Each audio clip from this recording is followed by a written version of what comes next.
everybody, it is youth night. Haley, what is up? Not much. How are you?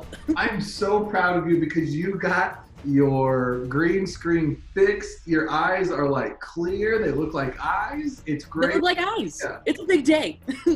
Man, if you got a background, I'm gonna need to go back to having a background. So I think we'll just do my classic go-to conference room. So Office stuff. I get it. All right. So earlier this week, we asked you guys some questions with some 3-year-old Pictionary because the kids had drawn pictures and it gave it A, B, C of like what the answers could have been. So for the first one, we're going to look over at it.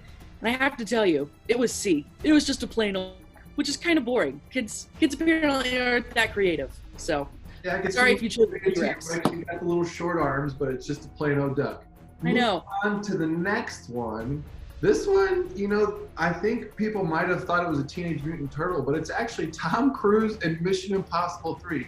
And I want to know what 3-year-old is actually watching Mission Impossible 3 and knows that it's Tom Cruise. But it's right. Tom Cruise, not a Teenage Mutant Ninja Turtle. It even says it. It's a kid's movie, right?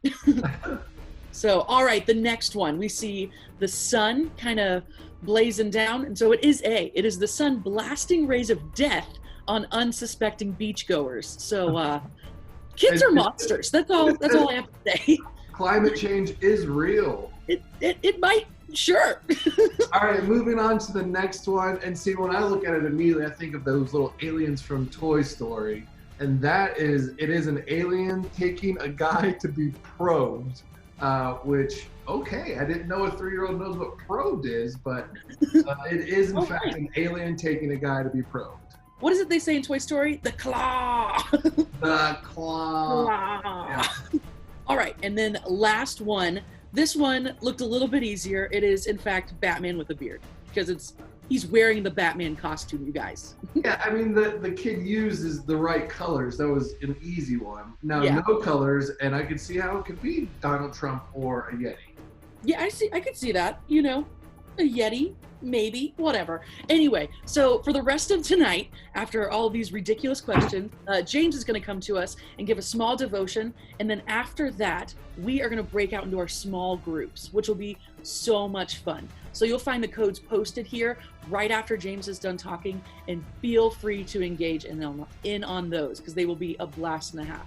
They are led by your small group leaders, and they are so excited to see you. So with all that being said, James? Hey everybody, it's James. I'm just checking in with you on this week right before Easter. I hope you're all doing so well. I miss you guys so much, and I know Haley misses you as well. We cannot wait to get back with you in person together. Now, we know that in just a few days it's Easter, and so I just wanted to spend just a few quick minutes talking about what that means. As I was reading some devotionals and getting ready for this, I focused on Matthew chapter 28, which is just one of the accounts of the resurrection. And so it says, and I'm going to paraphrase a few verses and then I'll quote a few, just so you know.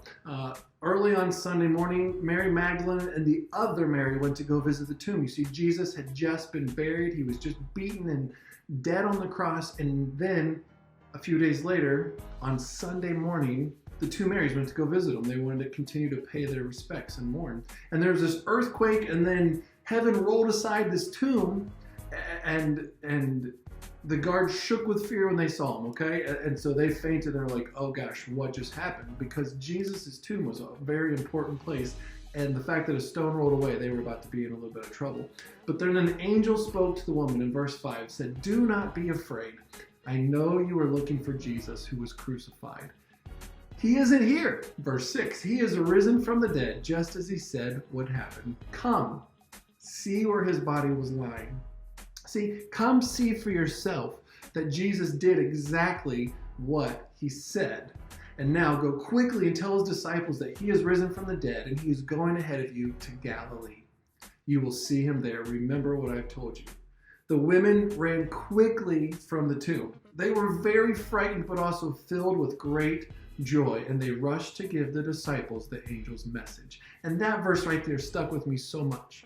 You see, the women were very frightened, but they were also filled with great joy. And that's an opportunity that we have this week right now.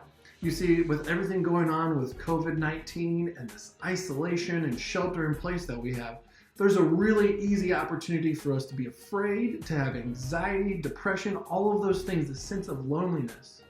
But I want to encourage you because we also have this opportunity to tell people about the joy that we have in a relationship with Jesus Christ. You see, the women, they were so frightened, but they were also filled with joy because they knew he did exactly what he said he was going to do. And so this week, we're not going to meet physically. Once again, we're still quarantined, but we have an opportunity through our social media, through sharing different messages and videos to tell people exactly, hey, I understand that you might be afraid during this time, but have great joy because Jesus resurrected from the dead and did exactly what he said he was going to do. And so be encouraged. I know it's easy to feel lonely. I know it's easy to have anxiety or depression when we're quarantined like this and away from our friends. But I want you to have joy. Know that you're loved. Know that Jesus loves you and that we love you. And we are so excited to get back with you in person. Share this message with a friend. Somebody needs to hear this, that they are loved. Somebody needs to hear that you can still have joy in the midst of all of this chaos. So we will see you on Sunday for our drive-in service at Be Hope Church, or you can follow online. But here in just a few minutes, you guys are going to go to your small groups and we'll check in with you there. All right? We'll talk to you later. Have a good one.